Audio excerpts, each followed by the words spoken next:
Hello दोस्तों, तो स्वागत है आपका हमारे YouTube channel my target by Maurya sir पे। तो आज के इस वीडियो लेक्चर में हम लोग देखेंगे प्रश्नावली 3.7 कक्षा 10 का मैथमेटिक्स है। ऐच्छिक प्रश्नावली है हमारा, ठीक है। और इसमें हमने जो और भी वीडियो है सारा हमने अपने प्लेलिस्ट में डाल रखा है। तो आज के इस वीडियो में हम लोग प्रश्न संख्या दूसरा देखेंगे, ठीक। तो बोल रहा है कि एक मित्र दूसरे मित्र से कहता है, ठीक है, एक मित्र दूसरे से कहता है कि यदि मुझे 100 दे दो तो मैं आपसे 2 गुना धनी बन जाऊंगा, ठीक। दूसरा उत्तर देता है कि यदि आप मुझे 10 रुपये दे दो तो मैं आपसे 6 गुना धनी बन जाऊंगा, ठीक। तो बताइए कि उनकी क्रमशः क्या संपत्तियां हैं।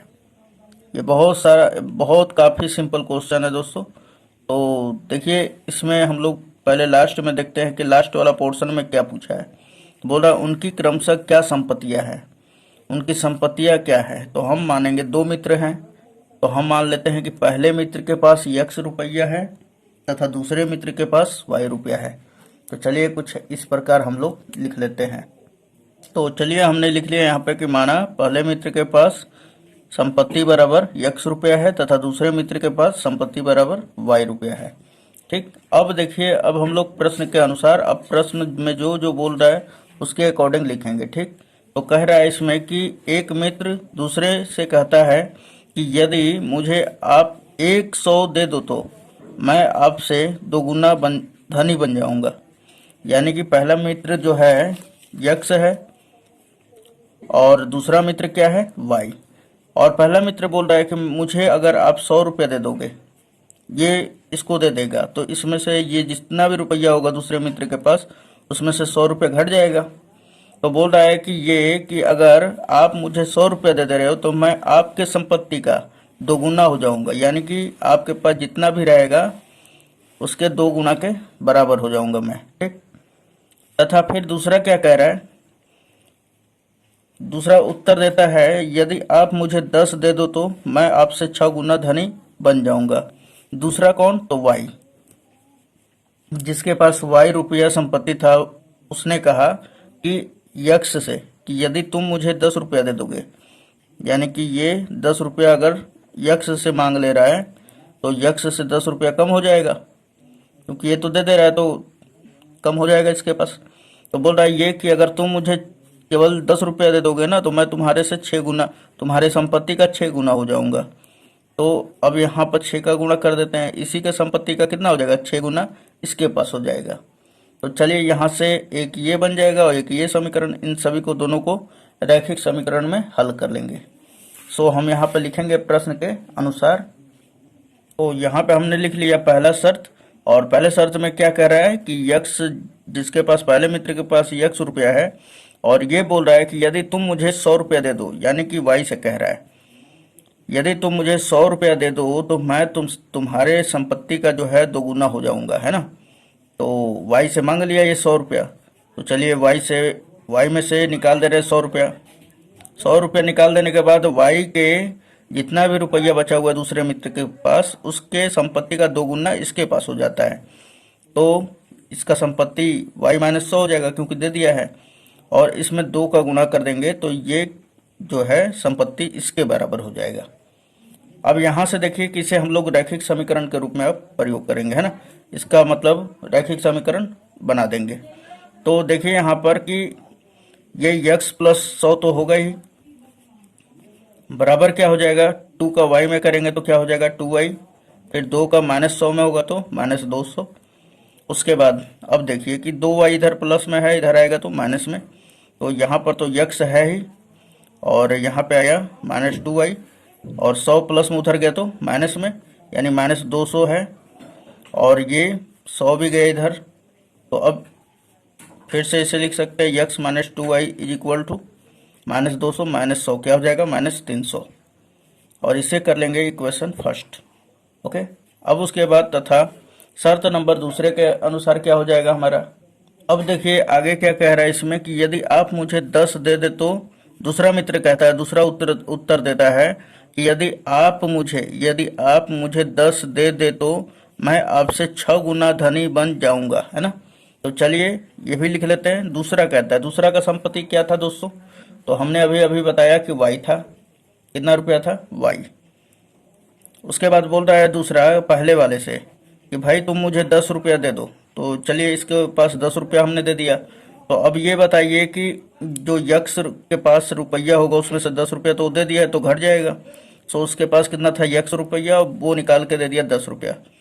तो बोल रहा है कि दूसरा मित्र कह रहा है कि मैं तुमसे 6 गुना हो जाऊंगा तुम्हारे संपत्ति का। इसका संपत्ति क्या है, यक्स माइनस 10। तो चलिए इसमें 6 का गुणा कर देंगे तो ये जो है संपत्ति कुल इसके बराबर हो जाएगा। ओके, अब इसको हम लोग रैखिक समीकरण के रूप में कन्वर्ट कर देंगे। तो ये हमारा y प्लस 10 है। उसके बाद 6 का x में मल्टीप्लाई करेंगे 6x, 6 का माइनस 10 में करेंगे तो माइनस 60। अब यहाँ पर देखिए कि ये 6x को यहीं पर रहने देते हैं, y प्लस में इधर आएगा तो माइनस में। तो चलिए हमने लिख दिया 6x माइनस वाई, और ये माइनस में है 60 इधर जाएगा तो प्लस में, तो 60, और ये तो प्लस का 10 यहीं पर रहेगा। अब इसे जोड़ देते हैं दोनों को तो 70 बराबर 6x माइनस वाई, या इसे हम लोग पहले लिख लेते हैं अच्छी तरह से। तो 6x माइनस का वाई इज इक्वल टू 70। अब इसको इक्वेशन सेकंड कर लेंगे। अब देखिए इसे हम लोग विलोपन विधि से हल करेंगे, यानी समीकरण 1 क्या दिया हुआ है, x minus 2y is equal to minus 300। उसके बाद दूसरा समीकरण दिया हुआ है कि 6x minus y is equal to 70। ठीक, तो इसे हम लोग विलोपन विधि से हल करते हैं। तो सबसे पहले लिखेंगे विलोपन विधि। ठीक, तो हमने लिखा यहाँ पर विलोपन विधि। चलिए तो विलोपन विधि हमने लिख दिया। समीकरण 1 देखिए, समीकरण 1 में ये दिया है यक्स, पहला वाला मतलब इस समीकरण में यक्स यहाँ पर है और यहाँ पर देखिए 6x है, तो दोनों का मान बराबर होना चाहिए। ठीक है, तभी जाके कट पाएगा, वरना नहीं कट पाएगा। तो हम लोग क्या करते हैं कि इसमें एक का गुणन, मतलब इसमें एक छिपा हुआ है, तो हम ये कह सकते हैं कि यक्स में जो है 1 छिपा हुआ है, तो इसमें का 1 का समीकरण 2 में गुणा करेंगे, और इसमें क्या है 6। अब इसके 6 को उठाकर इसमें गुणा कर दिया जाएगा। तो देखिए इसका 6 जब इसमें गुणा होगा तो 6x हो जाएगा, और यहाँ पे भी 6x है, तो फिर हमारा काम बन जाएगा, है ना। तो हम लोग लिखेंगे समीकरण 1 में 6 से गुणा करने पर, और समीकरण 2 में हम लोग क्या करेंगे, इसका 1 उठाकर इसमें कर देंगे। या आप चाहें तो इसके भी गुणांक को अब बराबर कर सकते हैं, मतलब कि यहाँ पे 2i है तो इसके 2 को उठा के इसमें गुणा कर दीजिए, तो ये भी 2i हो जाएगा। तो इसमें भी करना पड़ेगा, फिर इसमें भी करना पड़ेगा। तो हमने पहला ही वाला का कर दिया है। ठीक, तो यहाँ पे लिखेंगे समीकरण 1 में हम लोग 1 का गुणा कर रहे हैं, फिर माइनस कर दे रहे हैं 2 गुणे 1 का नहीं 6 का करेंगे, और समीकरण 2 में हम लोग 1 का गुणा करेंगे। तो चलिए समीकरण 1 में हम लोग 6 का करेंगे तो 6x, यहाँ पे minus 12y is equal to इसमें 1800 हो जाएगा, है ना। तो यहाँ पे लिख लेंगे 6x माइनस 12y, उसके बाद बराबर माइनस का 1800 हो जाएगा, है ना।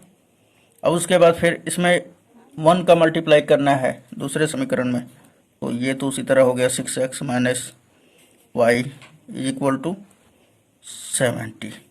उसके बाद ये सिंबल पार देते दोस्तों, ये वाला। उसके बाद यहाँ पे देखिए जब माइनस किया है ना हम, यहाँ पे चिन्ह बदल जाएगा, ये माइनस और ये प्लस, ये माइनस, सो ये वाला इससे कट जाएगा।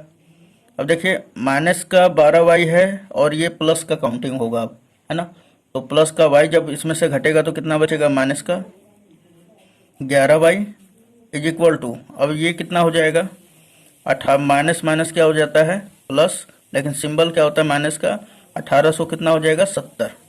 अब देखिए यहाँ पे कि ये माइनस से माइनस कैंसिल आउट, 11 इधर मल्टीप्लाई में उधर जाएगा तो डिवाइड में, सो y इज इक्वल टू क्या हो जाएगा 1870 बटा में 11। चलिए इसे कटा देते हैं हम लोग। तो जब कटाएंगे तो 11 एकम 11 और 11 सत्ते 77 और 0 आ जाएगा। ठीक, तो y का मान हमारा कितना आया है, तो यहाँ पे लिख देते हैं, आपको आसान हो जाएगा। तो y का मान हमारा आया है, तो y का हमारा मान आ गया 170।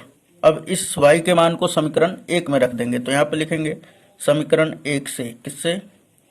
तो समीकरण 1 से। समीकरण 1 क्या दिया हुआ है? तो x माइनस 2y बराबर कितना था? -300। तो चलिए x माइनस 2y, y की जगह पे क्या रख देते हैं? 170। आपका मर्जी है, 2 में भी रख सकते हैं, कोई दिक्कत नहीं है ना।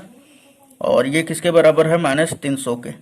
अब देखिए कि 170 दूना 200, तो 340 हो जाएगा हमारा। तो यक्स माइनस कर देते हैं हम लोग, 17 दूना 34, 340 हो जाएगा। इज इक्वल टू क्या हो जाएगा? ये -300, और ये माइनस में उधर गया तो प्लस में 100 क्या हो जाएगा? 340, और ये तो माइनस में है ही हमारा 300, और जब घटाएंगे तो क्या निकल के आएगा? 40 आ जाएगा। तो पहले मित्र के पास, इसलिए पहले मित्र के पास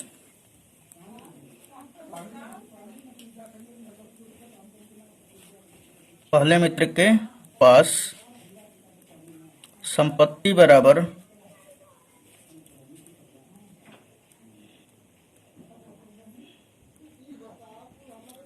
बराबर यक्स है, और यक्स का मान कितना आया है? 40 रुपया। तो यहाँ पे लिख देंगे 40 रुपया, ठीक।